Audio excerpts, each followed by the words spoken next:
பேரன்பிற்குரிய எல்லாம் அல்ல அல்லாஹ்வின் நல்லடியார்களே, அல்லாஹுடைய மகத்தான அருளால் இந்த சத்திய ஏகத்துவ கொள்கைக்கு வந்ததற்கு பின்னால் கடந்த காலங்களில் நம்மிடத்தில் இருந்த பல்வேறு தீமைகளை, பல்வேறு கெட்ட காரியங்களை சன்னம் சன்னமாக அப்படியே சரி செய்து சீர்படுத்தி கொண்டு வந்திருக்கின்றோம். நம்முடைய வாழ்க்கையை தாமு தாப்பி, அதாவது தௌஹீதுக்கு முன்னர் தௌஹீதுக்கு பின்னர் என்று பிரித்து விடலாம். அந்த அளவிற்கு மார்க்கத்தின் பெயரில் பல்வேறு தீமைகள், தனி மனித வாழ்வில் கடைபிடிக்க வேண்டிய ஒழுங்குகளை கடைபிடிக்காமல் வாழ்ந்தது என்று கடந்த காலத்தில் இருந்த தீமைகளை எல்லாம் சரி செய்து இன்று புதிய வாழ்க்கையை வாழ்ந்து கொண்டு இருப்போம். அப்படி பல தீமைகளை நாம் நம்மிடத்தில் இருந்து களைந்திருந்தாலும், பல்வேறு தீமைகள் இன்னைக்கு நகைப்புக்குரியதாக நமக்கு ஆகிவிட்டாலும் கூட, நம்மை அறிந்தும் அறியாமலும் சில கெட்ட காரியங்கள், தீய பழக்க வழக்கங்கள் நம்மை தொடர்ந்து கொண்டுதான் இருக்கின்றது. பல விஷயம் தவறுன்னு நமக்கு தெரியும், ஆனால் அதை விடக்கூடிய ஒரு முயற்சி நம்ம இடத்துல இருக்கு. விட முடியவில்லை என்றாலும் விடக்கூடிய ஒரு முயற்சி இருக்கும் தவறு என்று உணர்ந்த விஷயத்துல. ஆனால் தவறு என்று எதை உணராமல் இருக்கிறோமோ அது ஒருபோதும் நம்மிடத்தில் இருந்து விலகாத ஒரு நிலையைத்தான் ஏற்படுத்தி விடும். அப்படி நாம் தவறு என்று உணராமல் செய்து கொண்டிருக்கக்கூடிய ஒரு தீமைதான் சக மனிதரை அவருடைய தோற்றத்தை வைத்து, அவருடைய நிறத்தை வைத்து, அவருடைய பொருளாதார பின்னணியை வைத்து, அவருக்கு இருக்கக்கூடிய இன்ன பிற அந்த பழக்க வழக்கங்களை வைத்து அவருடைய தரத்தை நிர்ணயம் செய்யக்கூடிய ஒரு நவீன தீண்டாமைன்னு சொல்லலாம். ஒருவர் சிறந்தவர் என்று சொல்வதற்கு, சிறந்தவர் இல்லை என்று சொல்வதற்கு அவர்களுடைய தோற்றத்தை அளவுகோலாக வைக்கக்கூடிய அந்த ஒரு தீமை நம்மிடத்திலே இருக்கத்தான் செய்கிறது. டக்குன்னு சொல்லும் போது யாரும் ஒத்துக்க மாட்டோம். உள்ள ஆழ்ந்து சிந்திக்கும் பொழுதுதான் நம்மிடத்திலே இந்த குறை இருக்கிறது என்பதே தெரிய வரும். நபிகள் நாயகம் ஸல்லல்லாஹு அலைஹி வஸல்லம் அவர்கள் சொன்னார்கள், அல்லாஹ் உங்களுடைய செல்வங்களையோ உங்களுடைய உருவங்களையோ பார்ப்பது கிடையாது, மாறாக உங்களுடைய உள்ளங்களை பார்க்கிறான், உங்களுடைய அமல்களை பார்க்கிறான் என்று சொல்லி காட்டுகின்றார்கள். அந்த அடிப்படையிலே ஒருவருடைய தோற்றமோ ஒருவருடைய பின்புலமோ சிறப்பாக இருப்பதன் மூலமாக அவர் சொர்க்கத்திற்கு சென்றுவிட முடியாது. அதே நேரத்தில் அதில குறைபாடுகள் இருந்தாலும் உள்ளம் தெளிவான அழகாக இருக்கின்றது. அந்த உள்ளத்தினுடைய அழகு காரணமாக வெளிப்படக்கூடிய அமல்களும் அழகாக இருக்கிறது என்றால் அதன் மூலம் சொர்க்கத்தை பெற முடியும். இப்படியான ஒரு தலைப்பிலே குறிப்புகளை தேடி பார்க்கக்கூடிய அந்த ஒரு நேரத்திலே அல்லாஹ்வின் தூதருடைய காலத்துல யாரெல்லாம் நிறத்தால், தோற்றத்தால், அவர்களுடைய பின்புலத்தால் மக்கள் மத்தியிலே ஏளனமாக கேவலமாக பார்க்கப்பட்டார்களோ அவர்கள் குறித்த செய்திகளை சேகரித்தால் அதுல ஒரு ஆச்சரியமான ஒரு நெகிழ்ச்சியூட்டக்கூடிய தகவல்கள் என்ன கிடைக்குதுன்னா, அப்படி சமூகத்தால ஒதுக்கி ஓரங்கட்டப்பட்ட அந்த நபர்கள் தான் அல்லாஹ்வின் தூதரிடத்திலே மற்ற யாருக்கும் கிடைக்காத பல பற்பல ஒரு அந்தஸ்துகளை பெறுகிறார்கள். எப்படி 10 பேர்ல கிடைக்கக்கூடிய ஒன்றாக இல்லாமல் அது போன்ற நபர்களுக்கு அல்லாஹ்வின் தூதர் வழங்கிய அந்தஸ்து, அவர்கள் கொடுத்த அந்த ஒரு கூடுதல் கவனம் எல்லாம் மற்ற யாருக்கும் கிடைக்கவில்லை என்று சொல்கின்ற அளவிற்கு மிகுந்த நெருக்கத்தை காட்டியிருப்பதை நாம பார்க்கலாம். நிறத்தை பற்றி பேசக்கூடிய நேரத்தில், குலத்தை பற்றி பேசக்கூடிய நேரத்தில் பிலால் ரலியல்லாஹு அன்ஹு அவர்களை தள்ளி வைத்து விட்டு பேச முடியாது. அந்த அளவிற்கு அன்றைய சமுதாயம் ஒரு மனிதனை இழிவாக தருவதற்கு என்னென்ன அளவுகோலை வைத்திருந்ததோ அத்தனை அளவுகோலிலும் பிலால் ரலியல்லாஹு அன்ஹு அவர்கள் அப்படியே பொருந்தி போவார்கள். நிறத்தை எடுத்துக்கொண்டால் அடர் கருப்பு நிறம், முகத்தில் அவங்க சிரிச்சா பல்லுதான் வெள்ளையாக தெரியும், கண்ணினுடைய அந்த வெள்ளை முனி கொஞ்சம் தெரியும், ஆள் மிகவும் அடர்ந்த கருப்பு. சரி, தோற்றத்துலதான் அப்படி இருக்கிறாரு, அவருடைய குடும்ப பாரம்பரியமாவது ஒரு சிறந்த நிலையில இருக்கிறதா என்று பார்த்தால் தலைமுறை தலைமுறையாக அடிமைகளாகவே இருந்து வருகின்றார்கள். தோற்றத்தில் சிறப்பு இல்லை, நிறத்தில் ஒரு சிறப்பு இல்லை, குலம் கோத்திரத்திலும் எந்த அந்தஸ்தும் இல்லை. இன்னும் சொல்வதாக இருந்தால் அடிமையாக இருந்தாலும் கூட அடிமையில பல தரங்களை வைத்திருந்தார்கள் அன்றைய அரபுகள். என்னது தரம்? சில மேல்தரமான அடிமைகள் இருப்பார்கள், முதல் தரமான அடிமைகள். அது போன்ற அடிமைகளை தங்களுக்கு நெருக்கமான பணிகளை செய்வதற்கு பயன்படுத்திக் கொள்வார்கள். குறிப்பாக அதில் இருக்கக்கூடிய அடிமையான அழகான பெண்களை தன்னுடைய இல்லற தேவைக்கு பயன்படுத்தக்கூடிய அளவிற்கு முதல் தரமான அடிமைகள் இருப்பாங்க. அதுல பிலால் ரலியல்லாஹு அவர்களுடைய நிலை என்ன தெரியுமா? நீ மனிதருக்கு உபசரிப்பு செய்யக்கூடிய ஆள் கிடையாது, உன்னுடைய உபசரிப்பை பெறக்கூடிய அளவிற்கு நாங்கள் தாழ்ந்தவர்கள் கிடையாது என்று சொல்லி, நீ போய் என்னுடைய கால்நடைகளை கவனித்துக்கொள், என்னுடைய ஒட்டகத்திற்கு உணவு கொடு, என்னுடைய ஒட்டகத்தை கழுகி பராமரி, என்னுடைய ஒட்டகத்தினுடைய அசுத்தத்தை சுத்தம் செய் என்று அடிமையில் கூட ஒரு அடிமட்ட இடத்திலே வைத்திருந்தார்கள். எந்த அளவிற்கு அவருடைய மனம் காயப்படும் என்று சொன்னால், பல்வேறு தருணங்களில் பிலால் ரலியல்லாஹு அவர்கள் வாய்விட்டு புலம்புவாங்களாம், இறைவன் என்ன அடிமையா தான் படைச்சதும் படைச்சா, கொஞ்சம் அழகான பெண்ணா படைச்சிருக்க கூடாதா? இந்த அடிமை வாசத்திலே வாழ்ந்தாலும் கூட என்னுடைய அழகிற்காக வேண்டி யாராவது ஒரு செல்வந்தன் என்னை விலை கொடுத்து வாங்கி விடுதலை செஞ்சிருப்பானே, இப்படி வந்து மாட்டிக்கிட்டேனே என்று சொல்லக்கூடிய அளவிற்கு பல்வேறு துயரங்களுக்கு அவனுடைய முதலாளியாக இருக்கக்கூடிய எஜமானாக இருக்கக்கூடிய உமையாவால் ஆட்படுத்தப்படுகின்றார்கள். ஏற்கனவே இப்படி ஒரு நிலைமை, இது போராது, இன்னும் என்ன துன்புறுத்துங்க, இன்னும் என்ன அடிச்சு துவம்சம் செய்யுங்க என்று கேட்டு வாங்கி கொள்வது போல ஆரம்ப காலகட்டத்திலேயே இஸ்லாத்தை வேறு ஏற்றுக்கொள்கின்றார்கள். ஏதோ ஒரு இஸ்லாத்தை ஏற்றுக்கிறார் என்று சொன்னால் உடனே விடுதலை கிடைச்சிரும், நாம நல்லபடியா வாழலாம் அப்படிங்கிற ஒரு காலகட்டம் கிடையாது. பிலால் ரலியல்லாஹு அவர்கள் இஸ்லாத்தை ஏற்றது அவரோடு ஏற்றிருந்த 1-2 சஹாபாக்களுக்கு கூட தகவல் தெரியாத அளவிற்கு ஆரம்ப காலகட்டம். அடிமையாக இருக்கின்றார், பல்வேறு வகையிலே செவிவழி செய்தியாக வருகின்றது. இந்த மாதிரி அல்லமீன் என்று போற்றப்பட்ட ஒருவர் தன்னை அல்லாஹ்வின் தூதர் என்று சொல்லிக் கொள்கின்றார். அவர் வணக்கத்திற்குரிய இறைவன் ஒரே ஒரு ஏகன் என்று சொல்கின்றார். மனிதர்கள் எல்லோரும் ஒரு தாய் தந்தையில் வந்த சமமானவர்கள் என்று சொல்கின்றார்கள் என்கின்ற அந்த கொள்கைகளை கேட்ட மாத்திரத்திலேயே இவருடைய உள்ளத்திலே ஒரு பிடிப்பு ஏற்பட்டு சத்திய இஸ்லாத்தை ஏற்றுக்கொள்கின்றார்கள். இது உமையா மற்றும் அபூஜஹல் அபூலஹப் போன்ற காஃபிர்களுக்கு மிகப்பெரிய கௌரவ பிரச்சனையாக மாறிவிடுகின்றது. ஏன்னா ஆரம்ப காலத்தில் இஸ்லாத்தை ஏற்றுக்கொண்டிருந்த அல்லாஹ்வின் தூதர் மீது கை வைக்க முடியாது.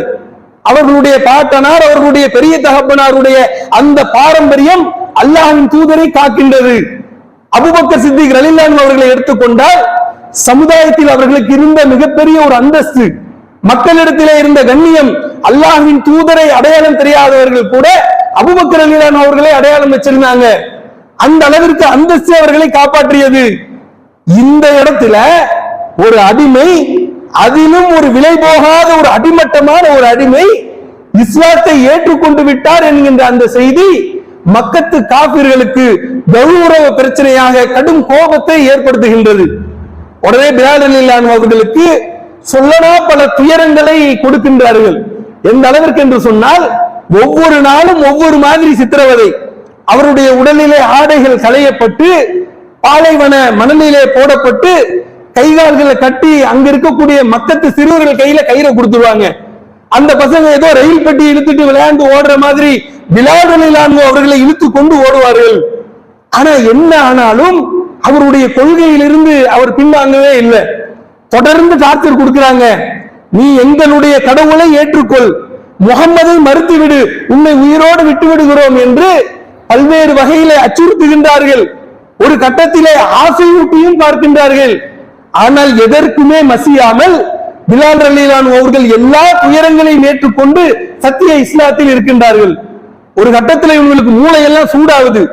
அட என்னடா ஒரு அடிமை, நம்ம யாருக்கு கொடுத்தா கூட இந்த அடிமையை விலை கொடுத்து வாங்க மாட்டாங்க, அப்பேற்பட்ட ஒரு அடிமை நம்ம இடத்திலே நம்முடைய தெய்வங்களை மறுத்து நம்ம இடத்திலே மண்ணு கட்டுகின்றானே என்று சொல்லி ஒரு கட்டத்திலே பாலைவன சுடு மணலில் போட்டு அடியில் இருக்கக்கூடிய அந்த பாலைவன மணல் முதுகினுடைய தோலை அப்படியே பொசுக்கிக் கொண்டிருக்கிறது என்று சொன்னால் கருப்பு நிற பாறையை கொண்டு வந்து நெஞ்சிலே வைக்கின்றார்கள். கற்பனை பண்ணி பாருங்க, பாலைவன வெயில் எப்படி இருக்கும், அதனுடைய உஷ்ணம் எப்படி இருக்கும், அடியிலிருந்து கொண்டு தோலை கருக்கி கொண்டிருக்கின்றது. போதாது என்று சொல்லி நெஞ்சிலே பாரமுடைய ஒரு கருப்பு பாறையான்னா அது அப்படியே வெப்பத்தை இழுத்து உடலில பாய்ச்சும். அதனுடைய வெப்பம் ஒரு பக்கம் தோலை கிழிக்கின்றது, அதனுடைய கனம் ஒரு பக்கம் நெஞ்சை அழுத்துகின்றது. அதற்கு மத்தியிலே அந்த ஆன்மாவில் இருந்து ஒரு வார்த்தை மட்டும் வெளியே திக்கி திணறி வந்து கொண்டே இருக்கின்றது. என்ன சொல்றாங்கன்னு கூர்ந்து கவனித்து கேட்டா, அவர் ஒண்ணு ரசூலுல்லாவை சந்தித்து நல்ல ஒரு பாடங்கள் படித்து இஸ்லாத்தை ஏற்றவர் கிடையாது.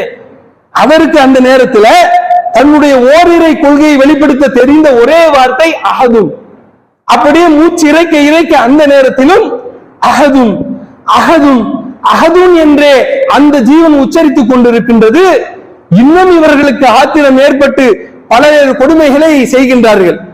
அப்ப யதார்த்தமாக அந்த பகுதியில் வரக்கூடிய அபூபக்கர் ரலியல்லாஹு அன்ஹு அவர்கள் ஒருவர் இஸ்லாத்தை ஏற்றுக்கொண்டார் என்பதற்காக இவ்வளவு துயரத்திற்கு ஆட்படுத்தப்படுகின்றார் என்று சொல்லி உடனே விலைக்கு வாங்குவதற்கு பேசுறாங்க.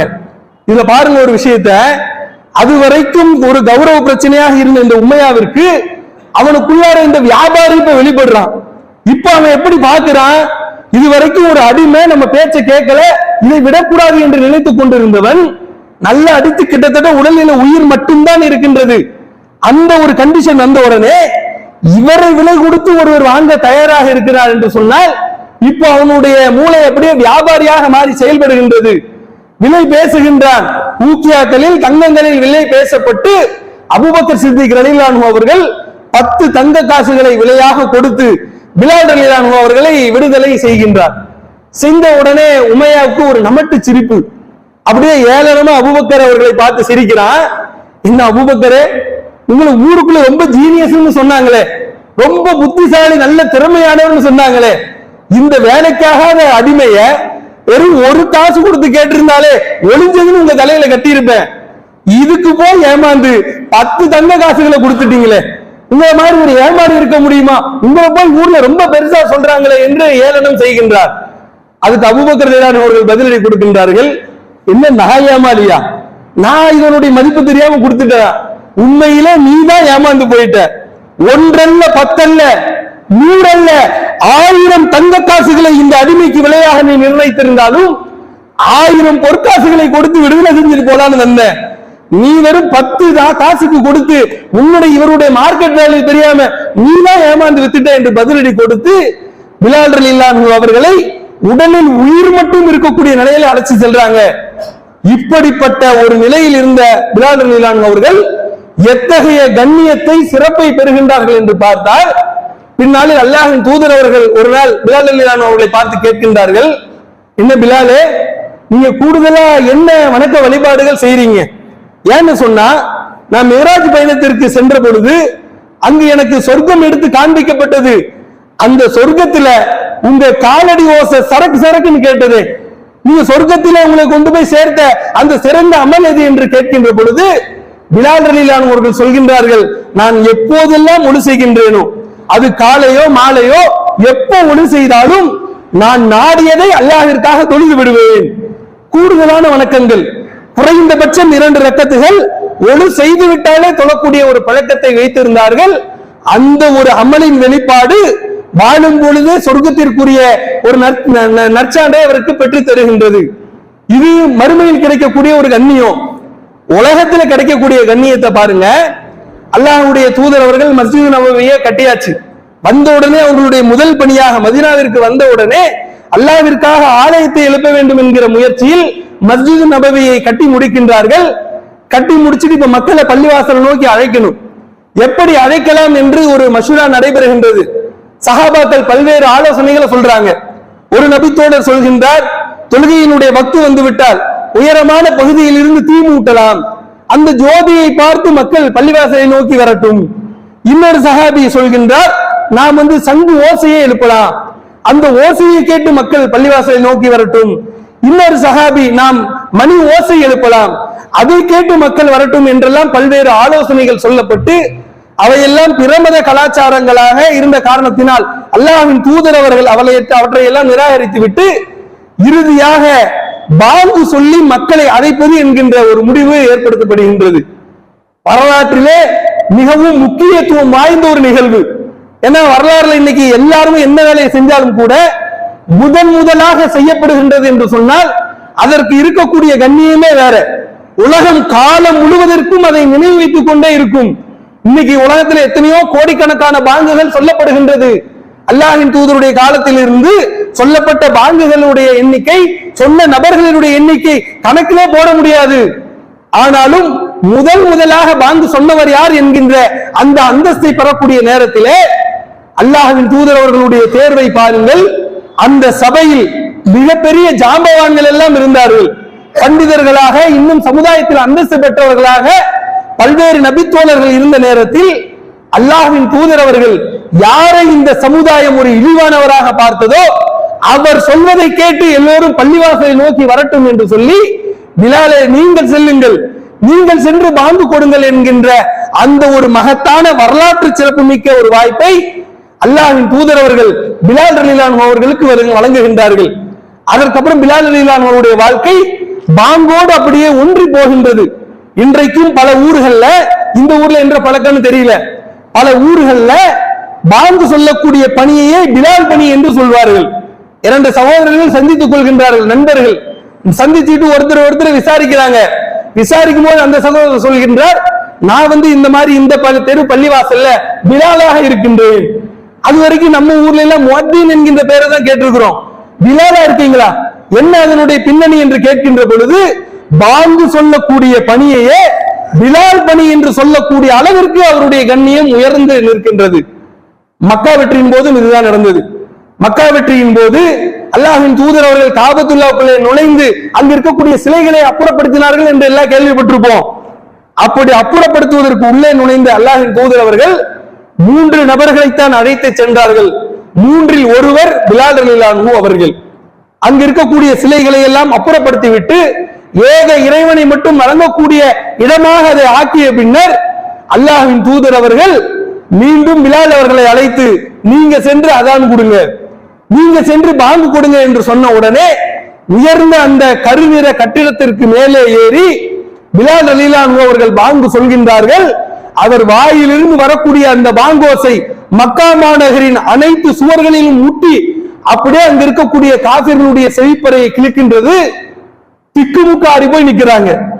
எந்த ஒரு அடிமையை இதே மக்கா மணலில் போட்டு சுட்டு பொசுக்கிக் கொண்டிருந்தோமோ, தன்னுடைய கொள்கையை சொல்வதற்கு வக்கற்று போய் மூச்சு திணறி அந்த அடிமை சொல்லிக் கொண்டிருந்ததோ, இன்று அதே அடிமை நாம் அண்ணாந்து பார்க்கக்கூடிய வகையில் நமக்கு சிறப்பான காபத்துல்லா மீது ஏறிக்கொண்டு தன்னுடைய கொள்கையை சப்தமிட்டு பிரகடனம் செய்கின்றது.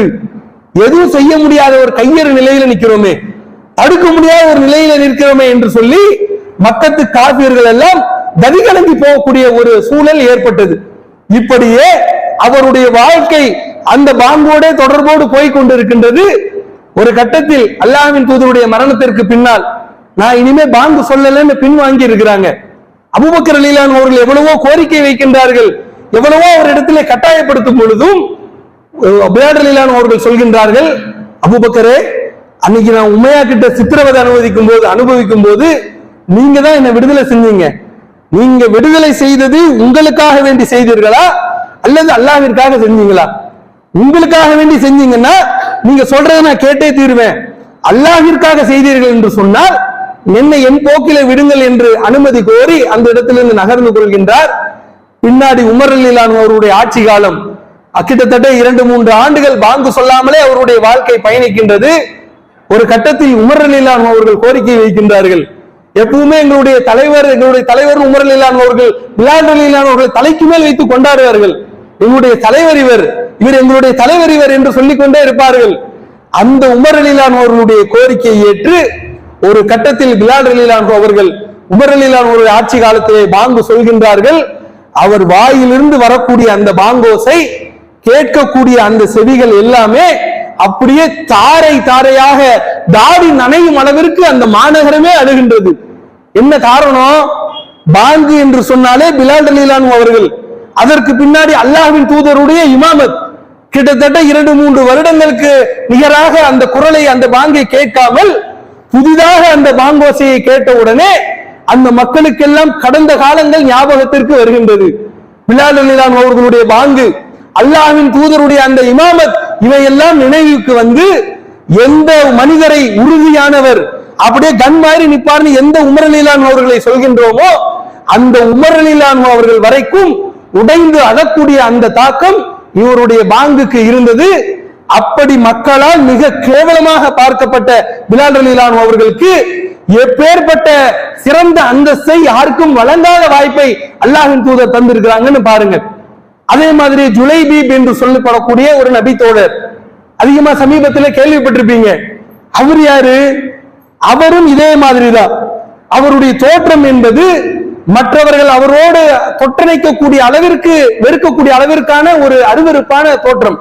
மக்கள் அப்படிதான் பார்த்தாங்க.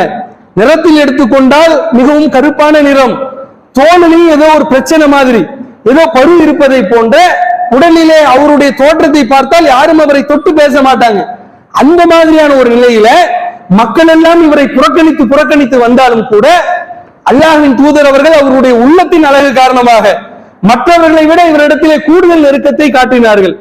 எந்த அளவிற்கு நெருக்கம் என்று சொன்னால், இந்த ஜுலைபீப் அவர்களை பார்த்து யாராவது திருமணம் குறித்து கேட்டால் இவர் அப்படியே வெளிப்படையா சொல்லுவாராம், என்ன பாருங்க, என்னுடைய முகத்தை பாருங்க, எனக்கு போய் யாராவது ஒரு பெற்றோர் பெண்ணை கட்டி கொடுக்க முன் வருவாங்களா? என்னை திருமணம் செய்து கொள்வதற்கு எந்த பெண்மணியாவது முன் வருவாளா என்று சொல்லி அவர் அப்படியே சிரித்து விட்டு அந்த இடத்தை விட்டு நகர்ந்து விடுவார். ஒரு கட்டத்தில் அல்லாஹ்வின் தூதரை அந்த பொறுப்பை கையில் எடுக்கின்றார்கள். ஒரு நபி தோழரை சந்தித்து தனக்காக உங்களுடைய பெண்ணை திருமணம் முடித்து கொடுப்பீர்களா என்று கேட்கின்றார்கள். உடனே அவருக்கு சந்தோஷம் தாங்கல. தனக்காக என்கின்ற வார்த்தையை அவர் எப்படி புரிந்து கொள்கின்றார் என்றால், தனக்காக ரசூலுல்லாஹ் அவங்களுக்காக தான் கேட்கிறாங்க, நம்முடைய பிள்ளை அவருக்கு மனமுடித்து கேட்கின்றார்கள் என்று தவறாக நினைக்கின்ற பொழுது அல்லாஹ்வின் தூதர்கள் திருத்தி சொல்கின்றார்கள், ஜுலைபீபிற்காக வேண்டி கேட்கின்றேன். உடனே மலர்ந்த அவருடைய முகம் இறுகி போய்விடுகின்றது. ரசூலுல்லாஹ்வுக்கு இல்லைங்கிற ஒரு செய்தியை விட ஜுலைபீபிற்கு கேட்டிருக்கிறார் என்கிற செய்தி அவருக்கு மிகுந்த அதிர்ச்சியை ஏற்படுகின்றது. அல்லாஹ்வின் தூதரே, இது சம்பந்தமாக என்னுடைய மனைவியின் இடத்திலே பேசிவிட்டு சொல்கிறேன். மனைவியின் இடத்துல போறாங்க. மனைவி கிட்ட ரசூலுல்லாஹ் கேட்ட விஷயத்தை நாம் சொன்ன உடனே அந்த பெண்மணி கடுமையான வார்த்தையில் அதிருப்தியை வெளிப்படுத்துகிறார்கள். நாம எப்பேற்பட்ட வார்த்தையை ஒரு அருவருப்பான விஷயத்துக்கு வெளிப்படுத்துவோம், சீ, அந்த மாதிரியான ஒரு வார்த்தையை பயன்படுத்தி விட்டு அந்த பெண்மணி சொல்கின்றார், என்னுடைய பிள்ளையை திருமணம் செய்வதற்கு எவ்வளவு பேர் வரிசை கட்டி கொண்டு நிற்கின்றார்கள், அவர்களுக்கெல்லாம் திருமணம் செய்து கொடுக்காமல் வைத்திருக்கின்றேன். ரசூலுல்லாஹ்விற்கு போயும் இந்த ஜுலைபீப் தான் கிடைத்தாரா? அவரிடத்துல மக்கள் அண்டுவார்களா? மக்கள் அவரிடத்துல இணங்கி நடப்பார்களா? அப்பேற்பட்ட ஜுலைபீபிற்கா என்னுடைய பிள்ளை என்று சொல்லி அந்த தாயும் மறுத்து விடுகின்றார். இது குறித்த தகவலை சொல்வதற்கு கணவர் முற்படக்கூடிய நேரத்திலே சம்பந்தப்பட்ட அந்த பெண் இடைமறிக்கின்றார். தன்னுடைய தாய் தகப்பனிடத்திலே பார்த்து, சில நேரங்களில் பிள்ளைகள் பெற்றோர்களுக்கு பாடம் நடத்துவாங்க, அப்படி ஒரு பாடத்தை அந்த பெண்மணி நடத்துகின்றார். நீங்க எல்லாம் இந்த என்னுடைய திருமணத்தை பற்றி பேசிக் கொண்டிருக்கின்றீர்கள், அதுல திருமணம் முடிக்க யாரை கேட்டார்கள் என்பதை கவனித்தீர்கள். ஜுலைபீப் என்கின்ற ஒரு நபர் உங்களுக்கு நினைவுக்கு வருகின்றார், ஆனால் இந்த திருமணத்தை உங்களிடத்திலே சொன்னது யாருங்கிறத மறந்துட்டீங்களே. அல்லாஹ்வுடைய தூதர் எனக்கு ஒரு ஜோடியை தேர்வு செய்கின்றார் என்று சொன்னால் அதை விட சிறந்ததை உங்களுக்கு தந்திர முடியுமா? அதை விட ஒரு சிறந்ததை உங்களால் வாழ்க்கையில் தேடி பிடித்து விட முடியுமா என்று சொல்லி அந்த பெண்ணினுடைய அந்த ஒரு அறிவுறுத்தலின்படி அல்லாஹ்வின் தூதருடைய முன்னிலையிலே அவர்களுடைய பிரத்யேகமான பிரார்த்தனையோடு அவர்களுடைய திருமணம் நிறைவு பெறுகின்றது. அதன் பிறகு ஒரு யுத்த களத்தை சந்திக்கக்கூடிய ஒரு வாய்ப்பு. புதுசா திருமணம் முடிச்சாச்சு, நல்ல ஒரு கலகலப்பான வாழ்க்கைக்கு போயாச்சு என்று சொல்லி யுத்த களத்திலிருந்து அவர் பின்வாங்கவில்லை. யுத்த களத்திலே வந்து நேரடியாக பங்கெடுக்கின்றார். யுத்தத்தின் முடிவில் முஸ்லிம்களுக்கு வெற்றி கிடைக்கின்றது. அல்லாஹ்வின் தூதர் அவர்கள் அந்த சஹாபாக்களை நோக்கி கேட்கின்றார், நம்மள யாராவது தவறி இருக்கின்றார்களா, யாராவது தேடிக்கொண்டிருக்கின்றீர்களா என்று கேட்கின்ற பொழுது மக்கள் இன்னென்ன நபரை காணவில்லை, இன்னென்ன நபரை தேடிக்கொண்டு இருக்கிறோம் என்று சொல்கின்றார்கள். சிறிது இடைவெளி விட்டு மீண்டும் இரண்டாவது முறை கேட்கின்றார்கள், அப்போதும் அதே போன்று பதில். மூன்றாவது முறை கேட்கின்றார்கள், இல்ல தேடிய எல்லோருமே வந்து விட்டார்கள், யாருமே தவறி போகவில்லை என்று சொல்கின்ற பொழுது அல்லாஹ்வின் தூதர் அவர்கள் சொல்கின்றார்கள், நீங்கள் யாரையும் தவறவிடவில்லை, நான் தான் என் ஜுலைபீபை தவறவிட்டு விட்டேன். எங்கே ஜுலைபீப், அவரை தேடுங்கள் என்று சொல்லி மக்கள் எல்லாம் அவரை பரபரப்பாக தேடிக்கொண்டிருக்கின்ற பொழுது ஒரு சிறிய மலைக்குன்றுக்கு மறைவாக ஒரு 7 நபர்கள் கொலை செய்யப்பட்டு கிடக்கின்றார்கள். அவருக்கு மத்தியிலே ஒரு உருவம், கைகால்கள் எல்லாம் மிக கடுமையான முறையிலே வெட்டப்பட்டு ஒரு உருவம் கொலை செய்யப்பட்டு கிடக்கின்றது. அருகே நெருங்கி நெருங்கி நெருங்கி நெருங்கி சென்று பார்த்தால் கிட்டத்தட்ட 7 நபர்களை தனியாளாக இருந்த அந்த காபிர்களை வென்று வீழ்த்திவிட்டு 8வதாக அந்த இடத்திலேயே ஜுலைபீப் ரலியல்லாஹு அன்ஹு அவர்களும் ஷஹீதாக்கப்பட்டு கிடக்கின்றார்கள். அல்லாஹ்வுடைய தூதரிடத்திலே செய்தி சொல்லப்படுகின்றது. பதறி துடித்து போய் கொண்டு வருகின்றார்கள். வந்து ஜுலைபீபை அப்படியே மடியிலே வைத்துக் கொண்டு சொல்கின்றார்கள், இதோ இந்த ஜுலைபீப் என்னை சேர்ந்தவர், நான் அவரை சேர்ந்தவன். ஜுலைபீப் என்னை சேர்ந்தவர், நான் அவரை சேர்ந்தவன் என்று 3 முறை சொல்லிவிட்டு இந்த உலகத்திலே எந்த ஒரு மனிதருக்கும் கிடைக்காத அரும்பெரும் பாக்கியத்தை ஜுலைபீபுக்கு கொடுக்கின்றார்கள்.